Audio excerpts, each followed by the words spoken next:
Hey, what's going on, everybody? This is Chris Nalwasky, and welcome back to another edition of the TKR Podcast. I'm joined by, as always, Craig Epstein talking Rutgers basketball. Craig, man, how's it going today? Going pretty good. Got past that little blizzard from the other day. I was so crazy about that game. As you looked at the weather, they showed outside of Nebraska, 60 degrees, sunny, looked nice. Yeah, Then you go and then you look outside of your window in New Jersey, and it's just a blizzard. It's like I never thought I'd say this, but I kind of wish I was in Nebraska right now. I think we're around that. I think I got about 8 inches of snow. How about you? Do you know how much you got? Yeah, I think probably around the same thing. About the Yeah, same. Okay, yeah. cool. I know. Like the shore got like hit by like a lot of snow. So Yeah, well, because they're by the water, that whole thing. crazy. So it's just so weird. Yeah, but the shoveling wasn't too bad. I'm not gonna lie. The shoveling wasn't bad. Yeah, it wasn't. Yeah, like it wasn't too heavy. Now it's mostly kind of icy. So, but it's mostly gone now. So it's Mhm. like it's not too bad. You can drive around. So, Yep. well, as far as blizzards go, wasn't the worst one we've seen in the Uh, last probably 2 years because now it seems like we get blizzards more than we probably should. exactly. Hey, that's part. It's all part of global warming. It's all part of Yeah, global warming. All right. yeah. Anyway, so obviously we're not here to talk about the weather. We're here to talk a little bit about Rutgers basketball. I could do the Weather Channel. You too, but So there you this, go. so this, so this. I do have a friend who's actually a meteorologist. So Oh, that's cool. yeah. But put up. I'm sure Zoom has like a thing here where you can put up your background, put maybe like the weather. 10 day a little 10-day forecast here and there. There you go. And that's an idea for the football games in the fall. It's a good idea. Yeah, yeah, that's right. All right. So Rutgers, Nebraska on Saturday. Rutgers won 63-61. 11-point comeback. Now they're 12-8 overall, 6-4 in the Big Ten. They got the second road win. Just overall, Craig, man, what'd you see from the game from Rutgers perspective? I would say for most of the game, it was kind of similar to the previous game against Maryland, where they were just down for basically the whole game. The Maryland game, they were down, but for Rutgers, though, they were lucky enough that they didn't fall behind as much as they did in the Maryland game. The Maryland game, they fell behind by 20, Mhm. and they spent the whole entire game trying to fight back, and they just couldn't do it. This game, I mean, they fell down by 19. So, they were able to piece together little, spurts here and there. But it seemed like Nebraska kept having an answer and kept pushing it, keeping them at arm's length. But then, as we'll get into, down the stretch with about probably 2 minutes left, Rutgers really stepped it up, was able to turn it into keep it at a 1-point game thanks to Mawat Mag 3. Yeah. So that was a very big shot. That was a big shot. Yeah. Yeah, and then down the stretch, Paul Mulcahy was able to hit his putback, puts them up 61-60 with I think about a minute 32 left. I believe And so, yeah. from that point on, Rutgers never trailed again and got the win. So they didn't play great. It was basically just 38 minutes of just not great play, and maybe 35 minutes. It was tough to see. It just for the most part they weren't very good because honestly, like I don't think Nebraska is a great team. One of the and like we've seen, look at the standings, they're one of the worst, if not the worst team in the Big Ten. So to be trailing to Nebraska for basically like 38 minutes is not great. But Rutgers was able to, come back, get the win, and it's definitely a big win for them because you lose this one, it's done. You can forget about March. Yeah, absolutely. They definitely avoid, the proverbial dagger, for the NCAA tournament hopes. So yeah, the last time they played at Nebraska, Rutgers got blown out. So, this could have went that direction this time, but Rutgers hung tough. I thought they really played really good defense at the end of the first half and at the end of the second half. Nebraska shot under 30%, I believe, for the game. Like you said, they hit a couple shots late. Ron Harper Jr. finally came alive with 6 points total. 5 points in the last couple minutes. Hit a big three to get down, to put Rutgers down one there. Had the foul shots late. So yeah, I thought Mawat Mag was excellent in that game. This is a dude who has all the dental surgery and issues in the world. He comes in, he's scrappy, gets a career high 13 points, 7 boards. And like you alluded to, he made a big 3-pointer. And that was right after Nebraska made it 3. So, very good job by him. Kudos to Mag there. What do you see from Mag in the game? Yeah, Mag was great in this game. I mean, career high 13 Yeah, points. yeah. I think it was 7 boards. I mean, Gio had the most points in this game, but Mag really, really stepped up in this game and was definitely a humongous part in getting them this win. Coming off the bench, a lot of them got into foul trouble early on. I know Ron did, Paul did, Mm-hmm. Caleb did. Probably somebody else did that I just can't think of right now. Yeah. But Mag really, I mean, coming off the bench was just the spark plug that Rutgers really needed.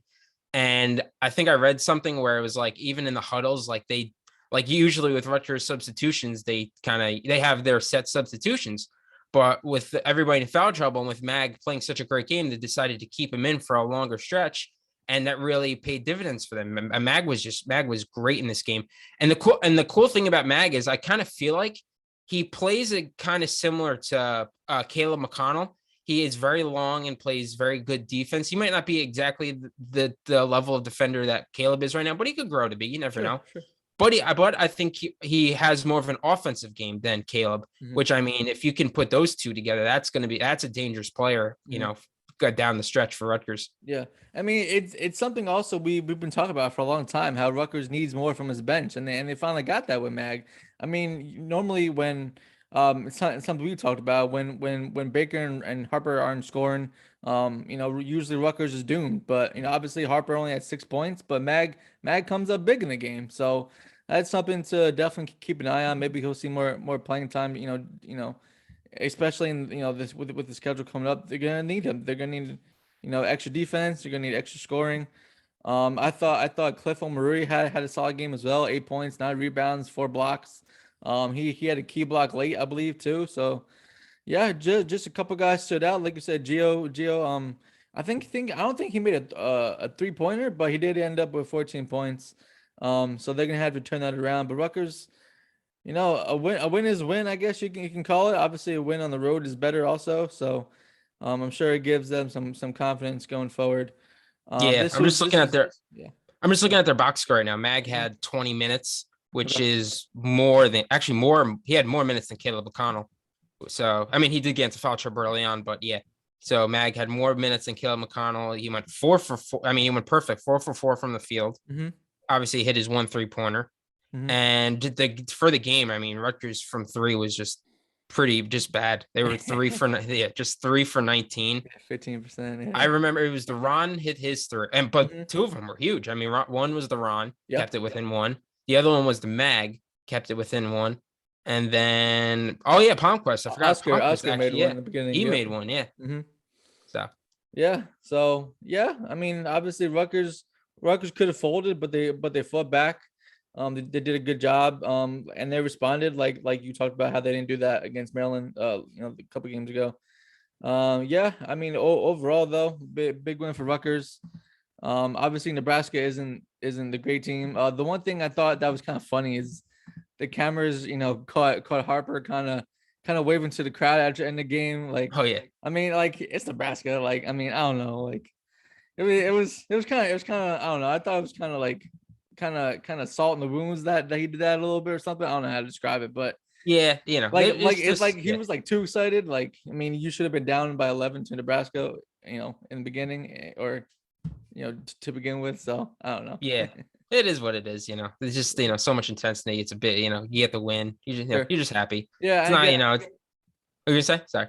No, I mean, he came up big late after, not doing too much, having, Yeah. being quiet, throughout the rest of the He first did half. hit those 2 clutch free throws. That was ice. Mhm. Once again, ice in the veins. He just nails those things like no problem, which is impressive because I mean, we can get into now just about the bad foul at the end on Gio. Mhm. And that led to, I mean, could have tied the game, sent it to overtime. But Kobe Webster, I mean, misses the first Mhm. and it makes the second, and then tries to intentionally miss the third, doesn't even hit the rim. Basically, that's game over. It's just crazy though, because I watched these other games, and this isn't. I mean, we always talk about how bad, how Rutgers isn't a great free throw shooting team, Mhm. but you can see. I mean, I feel like I've seen Michigan State and these really good teams. Games come down to free throws, and they just miss, and it's just like the moment it seems to be too big for some of these guys. It's just I just feel like I see that out throughout college basketball. I don't know if you wanted to add anything to Yeah. that. No, that's a good point. I forgot to mention the foul at the end by Baker. I mean, it didn't look like he was even shooting. I mean, it kind of looked like he was still dribbling when it kind of bumped him. Yeah, But that's true. Yeah, I remember the yeah, announcers making note of that too. That was yeah, yeah, he did not. Yeah, that was yeah, whatever. whatever. I mean, he missed, like you say, he missed the first free throw, made the second, and tried to miss the third, but it didn't hit the rim. So Rutgers get the ball back, and they heaved it deep to Harper, and that was all she wrote. I mean, and going back to free throws, I mean, Rutgers was 14-17. I mean, that's great for a Yeah, team that doesn't normally, make its free throws. I feel like when Rutgers wins, it makes its free throws. So I mean, obviously fans, want that every game. So Mhm. I don't know what else you could do there. But yeah, Nebraska. I mean, Nebraska was 21-29. So I mean, they got a bunch of the points from the foul line. Even though they shot, I think under 30% for the game overall. So Mhm. yeah, I mean, Rutgers escaped this one. This was a loss that they couldn't afford, and they got the win. So now next on Tuesday, we'll switch gears a little bit. Rutgers is going to Northwestern, probably at some point today as we're recording this. Northwestern didn't not having the greatest seasons, record wise and everything. But personally, I think they're a better team than the record says. They have nice wins over Michigan State and also Maryland once each. They have guys like Pete Nance, Boo Booey still there, Chase Ortiz, Ryan Young. They average 7.5 points a game. They're pretty solid from 3-point range. They can get beat in the glass. So if Cliff is able to dominate inside and get the rebounds, and guys can chip in. This is definitely a game Rutgers can steal on the road. Mhm. Yeah, I mean, just going. This is just. I feel like another case where yeah, it's not going to be easy, but this is a game Rutgers has to have.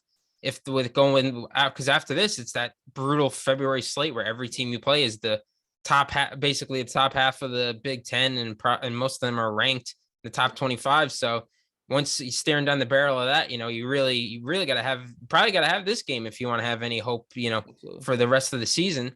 Like you said, Northwestern has good players, but Rutgers is going to have to once again find a way and definitely get one on the road here because that definitely helps. I mean, I'm pretty sure the next 9 games are all potential could be Yeah. potential quad one victories. This one might fall, depending on the season goes. This one might fall to a quad two, Mm, but even then, quad two would definitely help their resume. yeah. And this is this is just a game. If Rutgers wants to turn the season around, change the narrative, this is a game Rutgers needs to have. Sure. I mean, again, it's another road opportunity.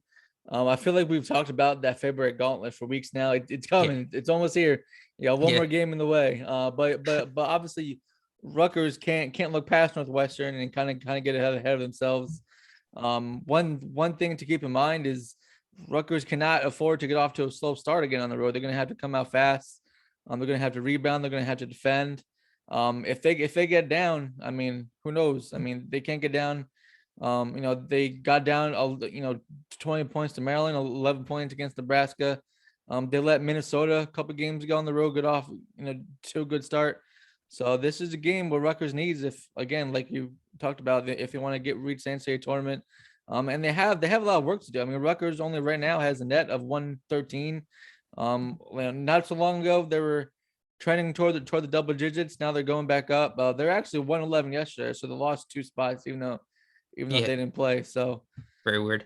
yeah. So I mean, other teams are, I mean, one bracket I looked at today, Rutgers was on the outside looking in, obviously.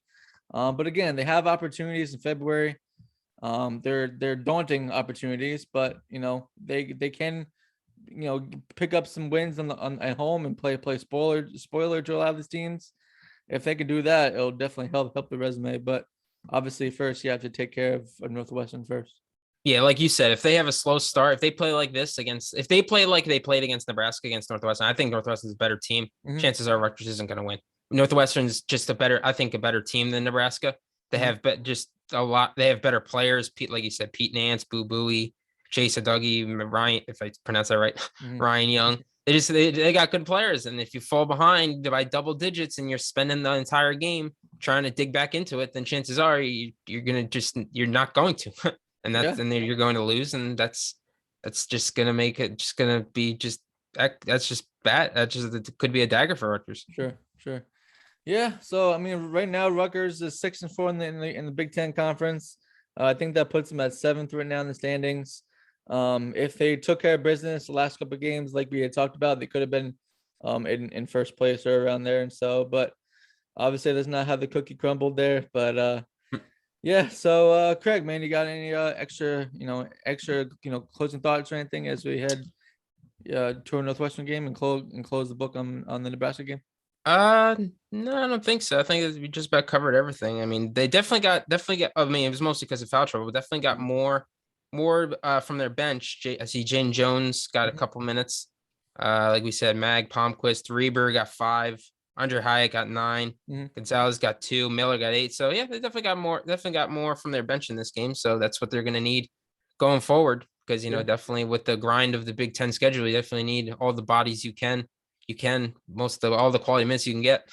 Absolutely. And actually, the one thing about Jalen Miller, real quick, he's picked up a tech, late in the game, and then obviously he came off the floor, Ron came in and hit the 3. So obviously you don't want the tech, but maybe it was a blessing in disguise to get Ron back in there. So yeah, I didn't even think about that. So more of the story is get a tech and get somebody off the bench, and then he'll hit a 3-pointer. So you hear that, Richie? Remember that for when you play your next men's league game. There you go. All right. Well, thanks everybody for watching. For Chris and Craig, have a great day. Thanks for watching.